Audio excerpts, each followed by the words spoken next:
Florida State has added Quintrevion Wisner, Ashton Daniels, Nehemiah Chandler, and a host of really good football players so far. Now the Noles have to put the foot to the pedal and finish this transfer portal class.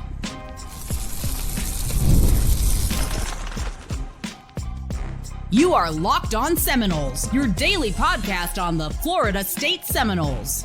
Part of the Locked On Podcast Network, your team every day. Welcome back into Locked On Seminoles. I am your host, Brian Smith, longtime college football recruiting analyst. Thank you for making Locked On Seminoles your first listen each and every day right here on the nation's #1 podcasting network, Locked On. We're going to be discussing what's next for Florida State's transfer portal class to get up to an entirely different level. And yes, that includes bringing back some guys that are at least headed towards the transfer portal. We're also going to be discussing the Desir twins in particular, what it would mean if they officially entered, and if it doesn't come to fruition for them, who else? But to start this show, we're going to go over the list of players that are committed to the Noles, just the players coming in, and why they've done a really good job thus far with the players that have been added to the 2026 Florida State football roster. Let's start off with Ashton Daniels. A lot of people are up in arms over it, but I thought that he was the best fit overall for Gus Malzahn's offense, not only in terms of his abilities as a runner and passer, but in terms of maturity. Ashton Daniels has been at Stanford and Auburn in a couple of tough spots. Backup quarterback turned starter. Whenever he's been handed the keys to the car, he's delivered. Sometimes it's as a runner, sometimes it's as a passer, but always as a guy that you can rely on and off the field. Florida State needs that guy, just like every program at the quarterback position. When you don't have a quarterback that is considered a leader, probably not going to go well. I'm all in on Ashton Daniels being a good quality fit for Florida State. It's not like they're going to be getting a guy that can't throw it or can't run it. And again, the character is there. They'll do well with Ashton Daniels. Where I'm really interested, though, is Quintrevion Wisner. This is the running back that comes over from the University of Texas. Not exactly a normal situation when you can say you've got Chroma coming back, you got Singleton coming back, then you add this guy. This is going to be a good running back room for the Florida State Seminoles. And let's talk about Wisner's size. He's just under 200 pounds. He's got some twitch to him. He will run over guys. He ran for 161 yards against Texas A&M this year. And here are the snap counts. And just kind of looking at what he did in terms of grades, as I have it pulled up here on PFF. Pretty consistent player. He missed some games early in the year after the Ohio State game when he had 16 carries and a total of like 80 yards rushing. He's a good player. Now, how do you utilize him overall? Here's the good news. He's not just somebody that's going to go out there and catch the football. He's not just going to run the football. He's a little bit of everything. If you look at his receptions, he had 22 catches this year. And again, he missed about a third of the season. This is an all-around back. So Florida State is adding a quality football player, and quite honestly, one that I think the Noles can use in a bevy of different ways. I'm not really sure if they're concerned whether he's catching it more or running, because they've got plenty of guys.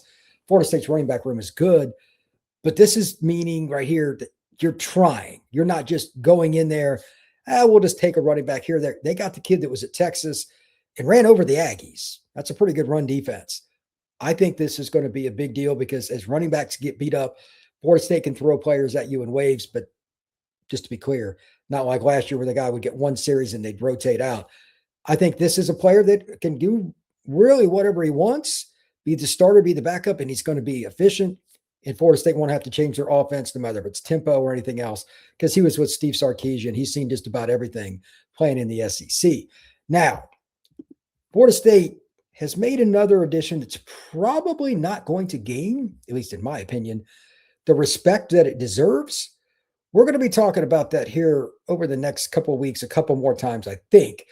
But the first one is a rather important one. Florida State has Braden Joyner coming in. He was at Auburn. He redshirted and played a little bit as a redshirt freshman. This past season, he transferred to Purdue.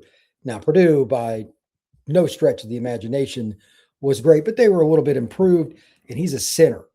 He started every game for Purdue at center. There are so few guys that can man the pivot. That's really important to look at. And he also had a pretty good game against a couple of the better teams on the schedule, including Notre Dame with a pass grade of around 72. Big guys with experience that can play center are really rare. Florida State adding him to the roster is going to pay dividends, and 791 snaps kind of show you where that's at. Also, just to put it in perspective, Florida State wasn't done adding to the offensive line. They've done some good news with the offensive tackle position. Nate Pabst, a kid that played at Bowling Green. Sometimes kids end up at different places for different reasons.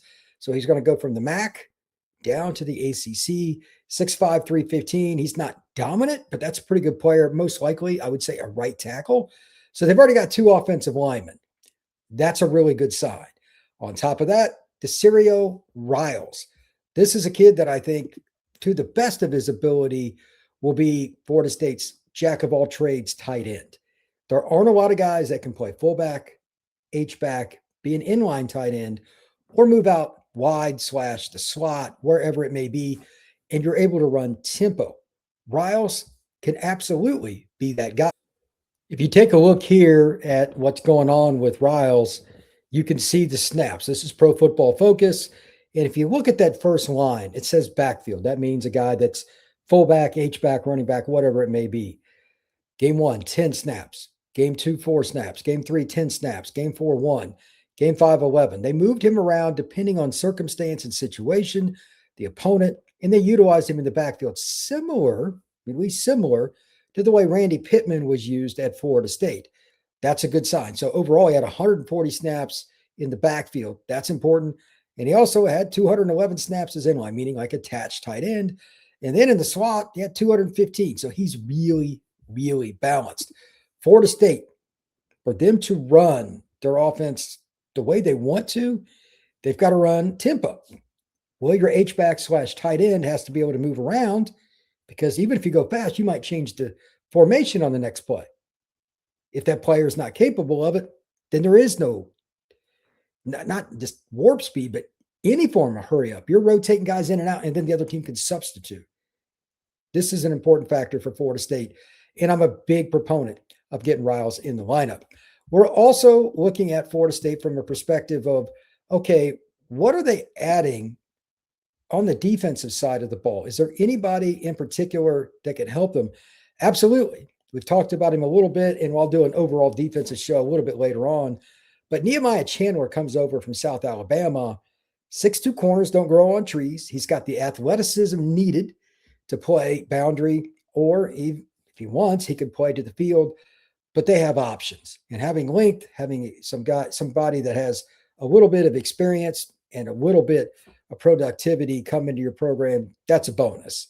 Chandler is a guy that I think could be really good for Florida State and good for them for doing it. So overall, like so far, and I'm for those that are watching this later on, I'm doing this show on an early Tuesday afternoon, January 6th. So this will change within a couple hours. But the guys that Florida State's added, there's nobody I sit there and go, man, I don't think this guy can play at Florida State. All of them done something good. And quite frankly, all of them have a chance to start next year. This is a good group. Now, they're a long way from where they need to be. I get that.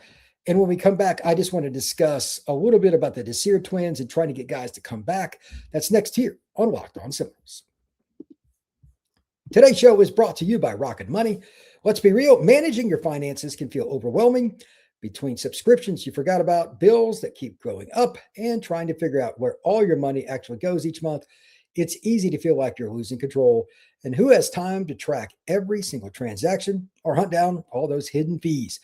Translation here, it's not easy to do, and that's where Rocket Money comes into play, the personal finance app that helps you take control of your finances. It's the kind of situation that helps you cancel your unwanted subscriptions and monitors all the things you got going on with your spending. If you're like me, you've probably had something with one of your streaming services. I've had multiple, to be clear, where you used it, and then 3 months later, you realized that show or that series you wanted to really watch, you did, but then it ended, and then you just didn't end that. There's $20, there's $30, there's $40. It's just right out the window, and you got nothing for it. That's where Rocket Money comes into play. Rocket Money helps you reach your financial goals faster. Join rocketmoney.com/locked on. Rocketmoney.com/locked on. That's rocketmoney.com/locked on. If you want to take your game to the next level, check out the Everydayer Club right here on Locked On Seminoles, especially if you use audio ads for free. $5 a month or $50 for the year. You can take it wherever you go, to the gym, to the grocery store, or anywhere else. Audio on Spotify, Apple, Podbean, and everywhere else you go. $5 for a month or $50 for a year. No ads at all. And there's a Discord. Check out the description down below. It has a link that will give you more details. All right, here's my take on the Desir twins and everything that's going on. This is complex because it's big business, but they want a certain number, and Florida State doesn't want to pay it. It's basic management against employee kind of stuff. They can say that players aren't employees, but in my opinion, they are. Anyway, the point is still the same. They've got to figure out that gap. But here's the problem. They've already submitted paperwork into Florida State, which means within 48 hours, FSU's got to put it through the portal, blah, blah, blah. Once that window is open and they can just be contacted by anybody, it's going to be no holds bar. Big name schools like LSU are already reportedly an option, and they've got some deep pockets. Florida State has very little leverage here, in my opinion, for the following reasons. One is perception. Guys like myself calling out the administration ain't going to stop, but I'm the small end of the spectrum. The local media is starting to call Florida State out on what they are or are not doing in terms of spending compared to what they said they were going to do with Norvell. It's not a newsflash. If you let the Desir twins walk, what do you think the media coverage is going to be like? Not just in the transfer portal time, but when we get to spring ball and the D-line trots out there and the Desir twins, that's going to come up over and over again. It's just going to be on spin cycle.